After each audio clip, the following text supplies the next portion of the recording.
Hola, ¿cómo estás?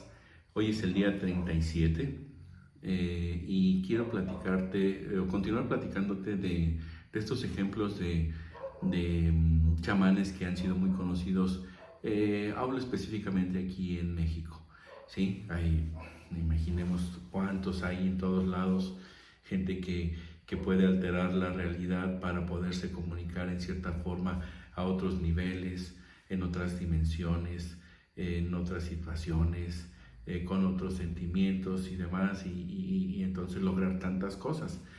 Los de aquí de México, ya habíamos hablado de Pachita, que fue muy investigada por Jacobo Greenberg, por Jodorowsky, y ahora te quiero platicar de Don Juan, perdón, Don Juan Matus, un indio yaqui, eh, que fue contactado por un investigador llamado Carlos Castaneda. Carlos Castaneda estudiaba en Estados Unidos no sé si estaba por ahí para hacer una maestría o un trabajo de doctorado en cuestión de plantas utilizadas ahí en México. Él estudió antropología y entonces se ve involucrado, implicado con las enseñanzas de este señor, que de hecho hay un libro que se llama Las enseñanzas de Don Juan, y entonces su vida cambia por completo. Se da cuenta cómo existen o se puede llegar a otro tipo de realidades, cómo se puede alterar la realidad y cómo el camino es arduo para poder lograrlo. No es así como un antojo o me meto en un curso de chamanismo y me lo van a enseñar. No es así de simple, no es así de simple. Tal vez quisiéramos todo el mundo poder tener ese conocimiento, pero no se puede acceder así de simple. Y bueno, a él le tocó pues vivir todo ese tipo de situaciones que le permitieron curtirse en esta hermosa forma de vivir del chamán. Y aquí quiero hablar de algo en especial porque él se dedicaba a investigar en específico sobre el uso de una planta que es el peyote.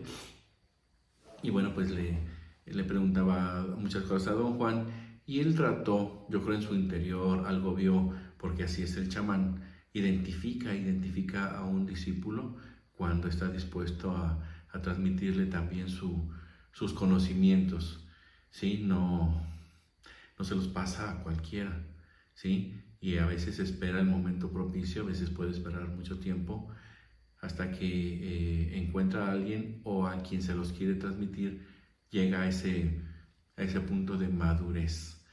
Y bueno, aquí tuvo mucho que ver el uso de plantas, decíamos especialmente el peyote, y se dio cuenta Carlos Castaneda cómo podía acceder a otras situaciones de la realidad y cómo ésta se podía alterar.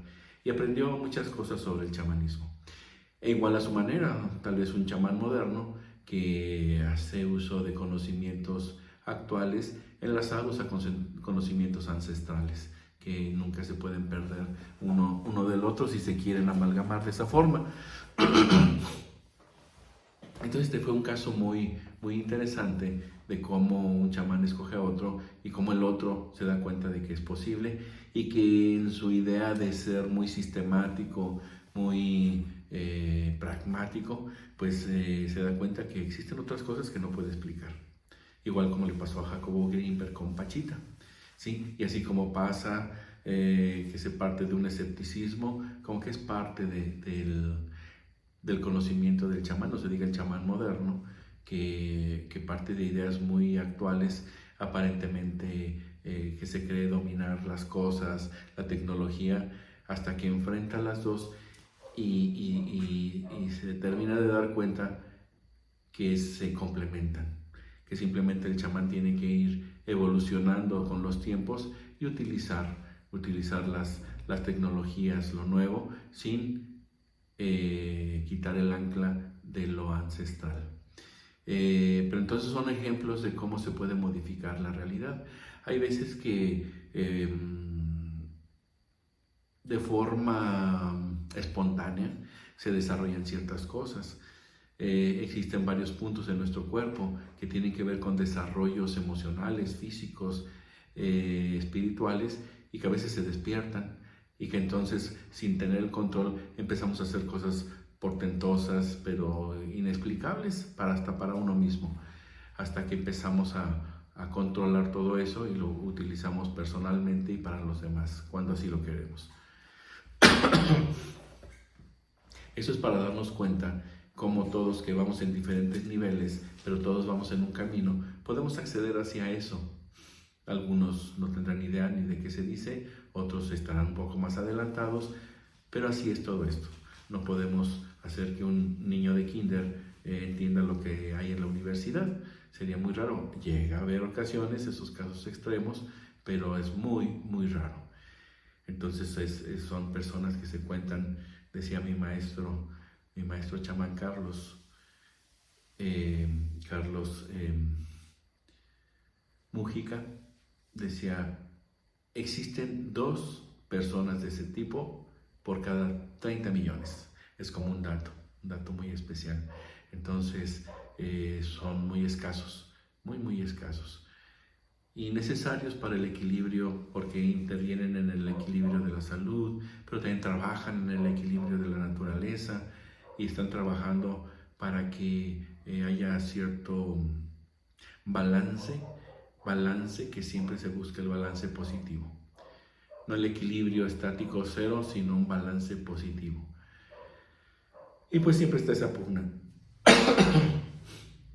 Te dejo yo con esta información, más que nada, de que existen elementos como son el peyote, plantas o combinaciones de plantas como la ayahuasca, los hongos. Por ejemplo, tenemos un caso muy particular en los hongos de la chamana María Sabina, allá para Oaxaca, también muy, muy famosa, que entonces el ser humano se ha ido dando cuenta, especialmente el chamán, que existen formas para pasar esos portales y entonces entrar a una realidad alterada que en este plano permite hacer cambios portentosos.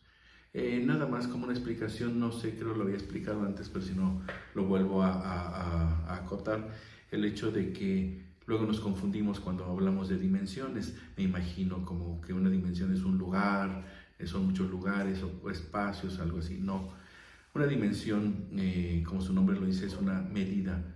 Dimensionar es medir. Entonces, en este mismo plano, en este mismo lugar, en este mismo espacio, coinciden muchas dimensiones y en cada dimensión coinciden muchas realidades, muchos seres, etc. Por ejemplo, en una dimensión lineal es muy diferente a la otra segunda dimensión, que es plana, largo y ancho, o la tercera dimensión, que es largo, ancho y profundo. ¿Qué otras dimensiones o qué otras cosas se pueden medir en este plano? Por ejemplo, el tiempo. Esa es otra medida. El tiempo se puede medir de diferentes formas y lo podemos sentir de diferentes maneras, pero ya es otra dimensión, algo más que medimos. El tiempo pasado, presente, futuro, etc. Otra combinación también ya de medidas, por ejemplo, hablando de un camino lineal donde hay un cambio de posición, y entonces hablamos de la velocidad, es otra forma de medir. ¿Qué otras medidas hay?